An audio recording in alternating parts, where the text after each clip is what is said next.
Cartoon Radio. All right, before we get to this last segment, I want to say happy Thanksgiving to everybody who celebrates Thanksgiving. I hope you get to be with your family and eat lots of great food. And I want to give one shout out to the guys over at Roach Radio. You can find them on MySpace at Roach Radio.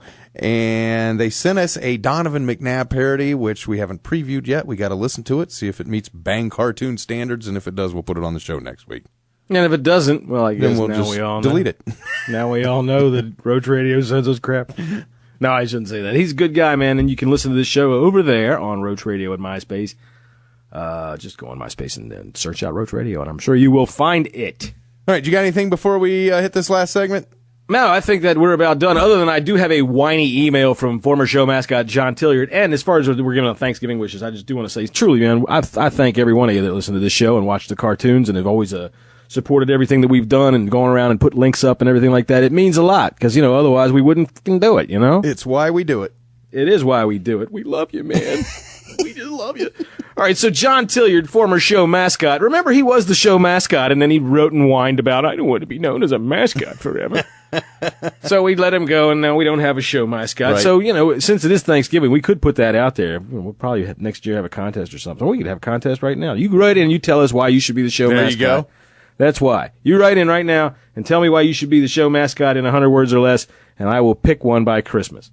There you go. All right, so John Tilliard writes in and says, okay, I'm dyslexic and my laptop clearly has a bad spell checker. Oh, sorry, spell checker. Look, Tom, he's being cheeky and funny. He's being a humorous boy. I hope you can forgive me. I had no idea of the mistake till you read it out. Now, for anybody that's wondering, the mistake was that last week when John Tilliard was trying to console me over Penn State's loss to Iowa, he was trying to tell me that they weren't a bunch of schlemiels, and he misspelled it and wrote shemales. It isn't like they're a bunch of schlemiels. Right, so he wrote shemales. So he writes, I guess this is why I should proofread more often. This is why I'm stuck at home in the dead-end job with guys on a podcast laughing at me while my siblings are off touring the world. All right, first off, I want to know, what's your dead-end job? What are you doing? I got to know this. Story. I got to know this. Yeah. And who is his sisters? And the siblings, where are they and what are they doing? Can we hook up with them? Well, let's see. They are British women, I mean, after all. So they have hairy, so they have hairy legs. Who cares? Hairy legs, no teeth. But aren't they just like wild in bed? Oh, God, John's going to shoot us. Tilliard, I mean. They're wild because it's like a jungle down there, Tom. I haven't fetched them in a long time.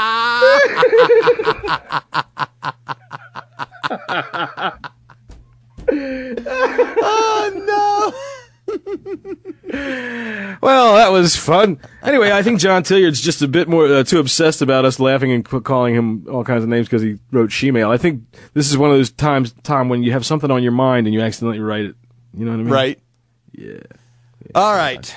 I think that John Tilliard clearly likes the chicks with dicks. Yeah, we love John. Yeah, the trannies. The lady boys. All right. The happiest person about the Titans losing to the Jets is, of course, Mercury Morris, former member of the Miami Dolphins, who was just who thought his perfect season was going to be matched. And I say matched because he refused to say beaten. He said that the Patriots were, if they went undefeated, they would just join the Dolphins. They weren't going to beat the Dolphins. They would join the Dolphins. He's happy because the Titans lost, because somebody now flicks the switch that thaws him out and he can talk for a little while. Right.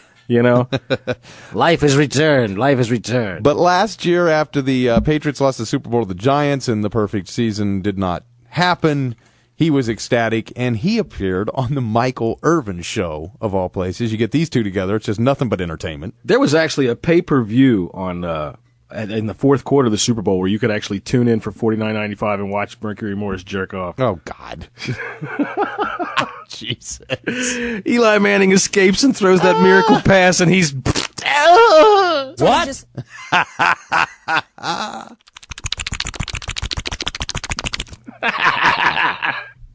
Yeah, how about that? I'm thankful my arms are long enough. If not, no doubt. Thank God my arm's that long. if not, I'd have to make a little bit extra money. Oh, now see, that's worldwide Thanksgiving right there. You don't have to be in America to give thanks for that if you're a guy. Except for John McCain. He doesn't. His arms are too short. He can't even reach it. Boy, his wife can really hold sex over his head. He's got a vacuum jack. Jesus. Got to use his little. All right, so here it is. We got to get out of here. I don't even know what this segment was going to be anymore. So hit it. All right, Mercury Morris on the Michael Irvin Show last February after the Patriots lost the Super Bowl. Happy Thanksgiving, everybody. Ciao. This is the best thing we've had all year long. It might be. It is.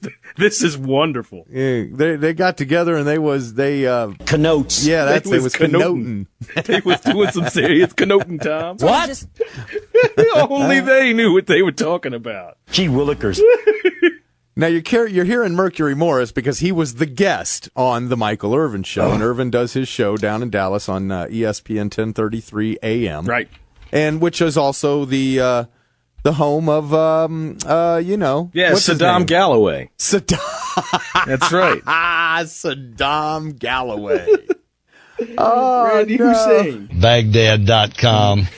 That's what he refers to us as, and he called you Norm. Yeah, called me Norm. The dog-butted skins. He got that right. So anyway, on that same station, Michael Irvin is doing a radio show. He is on the air somewhere, and now we have access to it, so Michael's back.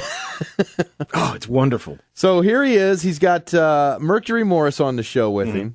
And it's just, I don't know who do you know who the other guy is there? No, it's just his producer guy, whoever it is. He sounds like the one keeping Michael in order. Yeah. Ride him around the studio a few times.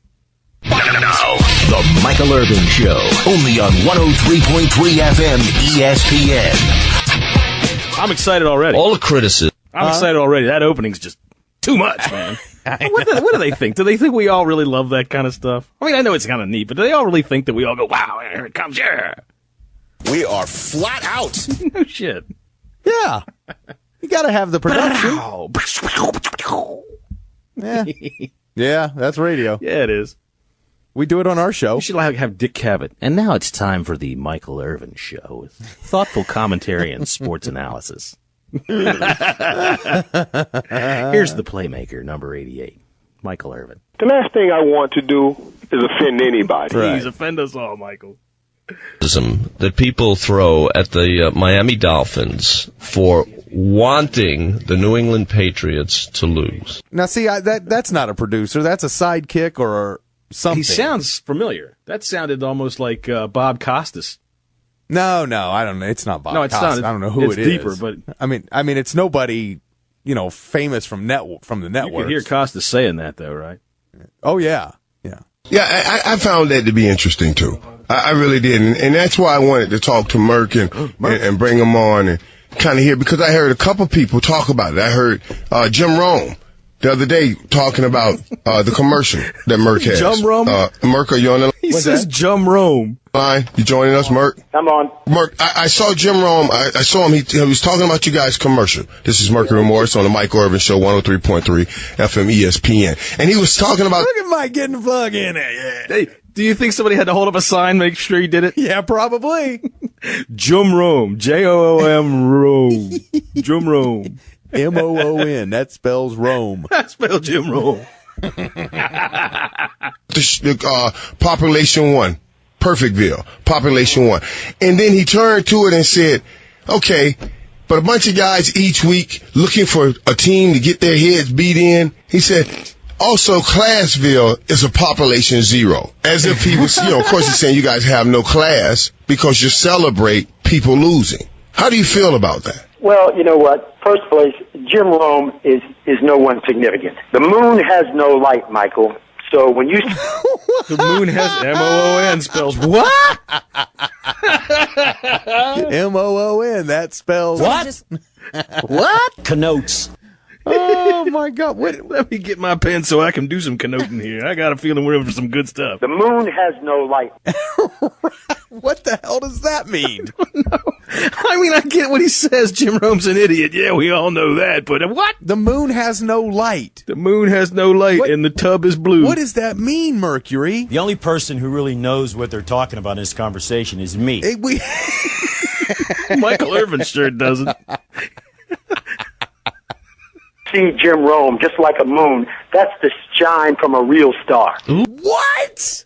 Oh, I'm not. Can we just forget about that whole comment there? Yeah. Because I have no idea what that meant.